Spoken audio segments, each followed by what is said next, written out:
नमस्कार, प्रखर गूंज न्यूज डेस्क पर आप सभी का स्वागत है। मैं शाना परवीन। रुख करते हैं खबरों की ओर। अगर कोरोना की वैक्सीन लगवाने के बाद भी आप यह सोच रहे हैं कि आप कोरोना से सुरक्षित हैं, तो आपको सावधानी बरतने की जरूरत नहीं है, तो ये आपकी गलतफहमी है। इससे आप अपनी जान को जोखिम में डाल ही रहे हैं, लेकिन उन लोगों को भी बीमार कर रहे हैं जो आपके बेहद करीब हैं। टाइम्स ऑफ इंडिया ने अपनी एक रिपोर्ट में दावा किया है कि पश्चिमी बंगाल में कोरोना वैक्सीन की पहली डोज लगवाने वाले लोग ही महामारी के साइलेंट स्प्रेडर बन रहे हैं। रिपोर्ट के अनुसार डॉक्टर्स और वैज्ञानिकों ने इस बात को लेकर चिंता भी जाहिर की है। साइलेंट स्प्रेडर उन लोगों को कहा जाता है जो खुद तो कोरोना का शिकार होते हैं, लेकिन उनमें बीमारी का कोई भी लक्षण न होने की वजह से इस बात का पता भी नहीं चलता कि वह कितने लोगों की जान रिस्क में डाल रहे हैं।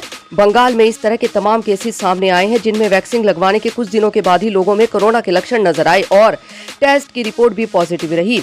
वे खुद एंटीबॉडीज की वजह से बच गए, लेकिन डॉक्टर्स को ऐसे केसेस में चिंता उन लोगों की है जो इस तरह के मरीजों के संपर्क में आकर संक्रमित हुए हैं और उन्हें पता भी नहीं चला। इजराइल की एक स्टडी में ये बात सामने आई थी कि वैक्सीन लगने के बाद भी लोग कोरोना वायरस की दूसरी तरह की स्ट्रेन की चपेट में आ रहे हैं। इसके पीछे की वजह विशेषज्ञों ने वैक्सीनेशन के बाद जल्दी ही मास्क और अन्य सावधानियों को छोड़ देना माना है, या फिर ऐसा भी कहा जा सकता है कि वैक्सीनेशन सेंटर पर अपनी बारी का इंतजार करते हुए वे वायरस की चपेट में आए हों जिन्हें वैक्सीन नहीं लगी है। कौन हुए ज्यादा शिकार? रिपोर्ट कहती है कि अस्पताल में भर्ती होने वाले ज्यादातर मरीज वे हैं जिन्हें वैक्सीन का शॉट अभी तक नहीं लगा है। कई मामलों में डॉक्टर्स ने आशंका जाहिर की है कि मरीजों के परिवार के उन सदस्यों से संक्रमण हुआ है जिन्हें वैक्सीनेशन के बाद भी कोरोना हुआ था, लेकिन उनमें लक्षण नहीं दिखाई दिए। विशेषज्ञों की राय जानते हैं कि उनका क्या कहना है। विशेषज्ञ भी इस बात को मानते हैं कि पहली डोज के 6 से 8 हफ्ते के बीच एंटीबॉडीज का निर्माण होता है। इस अवधि में अगर किसी को कोविड-19 का संक्रमण लगता है तो ज्यादातर लोगों को इसके लक्षण नहीं आते। ऐसे में वे खुद तो जान भी नहीं पाते कि वे संक्रमित है, लेकिन वे कोरोना कैरियर बन जाते हैं। स्कूल ऑफ ट्रॉपिकल मेडिसिन में clinical trial specialist Shantanu Tripathi बताते हैं कि वैक्सीन का मतलब ये नहीं है कि संक्रमण नहीं फैलेगा।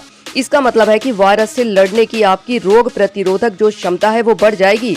ऐसे में आप वैक्सीन लगवाकर सुरक्षित हो सकते हैं, लेकिन दूसरे नहीं।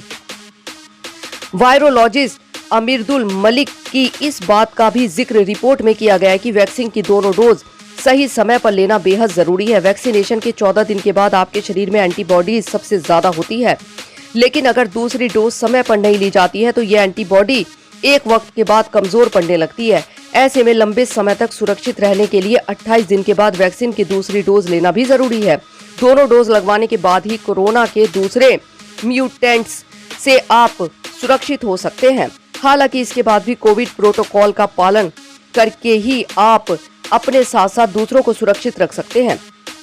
इसमें मास्क लगाना, सोशल डिस्टेंसिंग रखना बेहद जरूरी है। धन्यवाद। समाचार के बारे में आप अपनी राय कमेंट बॉक्स में जरूर बताएं। लाइक और सब्सक्राइब करना ना भूलें और अधिक ताजा तरीन खबरों के लिए जुड़े रहे प्रखर गूंज न्यूज डेस्क के साथ।